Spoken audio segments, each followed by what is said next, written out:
The UK Prime Minister Liz Truss has apologised for mistakes following her unpopular mini-budget 3 weeks ago.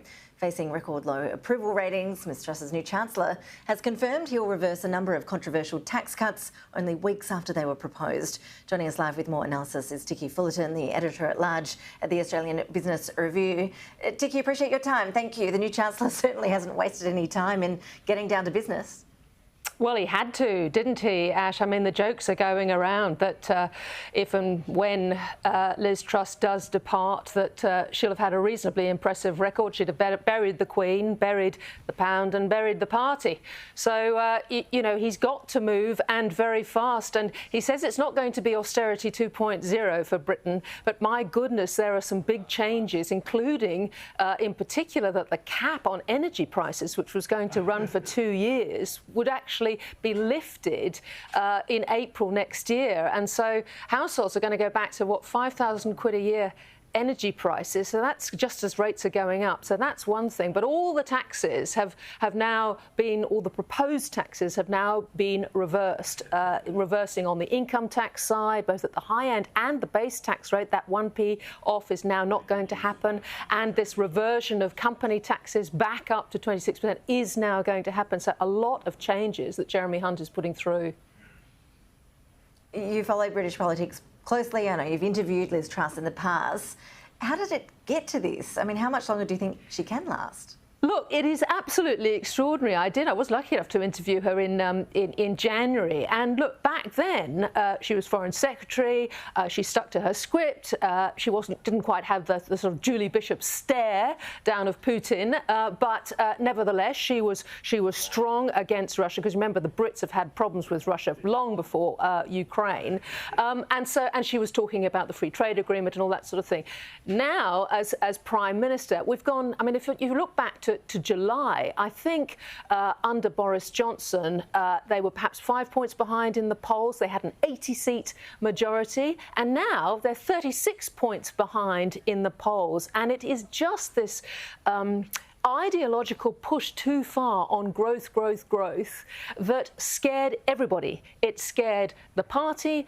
Most importantly, it scared markets. It caused the Bank of England to have to go in. It revealed, rather disturbingly, a pocket of extra risk that the British pension funds had been burrowing into, a bit like, you know, other pockets around the world, like, you know, real estate in China. But this is another one that, if we're thinking about global recession, it sort of revealed a whole lot of stuff that became really very scary, and they were forced to reverse and backtrack fast, and that leaves her in a very vulnerable position, I think.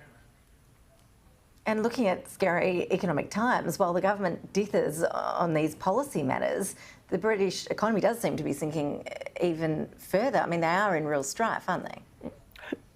Well, in a way, yes, they are. I mean, it depends whether and when she actually disappears. I mean, there's a lot going on in the background at the moment. A lot of people say the dream team is to put Rishi Sunak in, who lost to her, as Prime Minister, keep Jeremy Hunt in as Chancellor, and maybe Penny Mordaunt goes out as Foreign Secretary, and that'd be the dream team. But you see now that Jeremy Hunt has made these announcements, the pound has recovered a bit, and he is making inroads in what the Office of Budget Responsibility says is something like a $70 billion, black hole. I think he's got sort of slightly less than halfway there. So confidence is being restored slowly, and in the true British way, I think they'll muddle through. And the big question is how to get rid of Liz Truss if she chooses not to resign herself. I mean, that would be the sort of ideal thing from the market's point of view, I think. But otherwise, according to Tory party rules at the moment, she's got a year and the 1922 committee, are usually responsible for turnover, can't do anything unless they change their own rules. Now, if they change their own rules, then we could have a situation where, at the moment, you've got 5 Tory MPs who've asked her to resign. Normally, it would be, I think, 15% of the Tory leadership has got to send letters through MPs to actually trigger some sort of change of no confidence. But as I say, they can't do it for a year at the moment unless they change the rules. So once they do change the rules, then the question will be, is the new chap or chapess going to be appointed by MPs in the Tory party, or is it going to go back to the Tory membership, who, according to polls now, would put Rishi Sunak in? Well, of course they would, wouldn't they? And not Liz Truss. So there's a way to go yet. But look, like most commentators, I can't see her surviving for very long now. Yeah, it seems untenable at this point. Ticky, while I've got you, I do want to ask you about another topic. You've written a fascinating piece for The Australian. It's titled, "We Need to Talk About Elon Musk." Why? Why does Elon Musk warrant that sort of urgent discussion, do you think? Well, look, here he is. He's the richest man in the world. And you think about September last month, the third highest selling car in this country was a Tesla. We're all buying Teslas for all the right reasons. But, you know, what is this guy up to? Bear in mind, he controls, he owns SpaceX as well. And he's made two really weird calls. One on Ukraine, where his Starlink satellites, he offered them, and he was the hero for actually, when Russia cut off the internet in Ukraine, he had these terminals that he put in there, and then he sort of tweeted out a couple of weeks ago his plan to create peace, and that was basically leaving Crimea with Russia, and a few other sort of suggestions that he made, which were definitely thrown out by Ukraine, Zelensky, and a lot in the West. And then mysteriously at around the same time, some of these satellites started not working so well for Ukrainian troops on the front lines. A lot of, certain people have been joining the dots there and asking questions.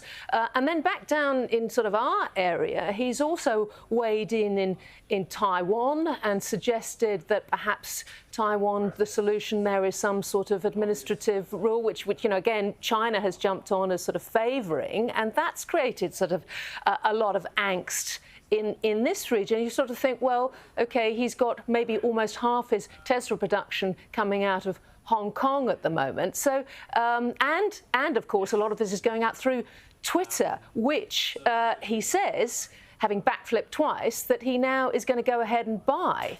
Now, it sort of leads you to questions about who's controlling who. I mean, obviously, there are a lot of contracts between SpaceX and the US government as well. But it does raise questions about how powerful one individual can be and the sort of influence he can have in geopolitics today. So think about that when you look at your Tesla. Certainly. Yeah, he's operating on a number of levels, isn't he, Ticky? I would encourage all of our viewers to go and read your piece, because I think you made some really important points in there. Ticky Fullerton, always appreciate your insights and analysis. Thanks for joining us. Thanks, Ash.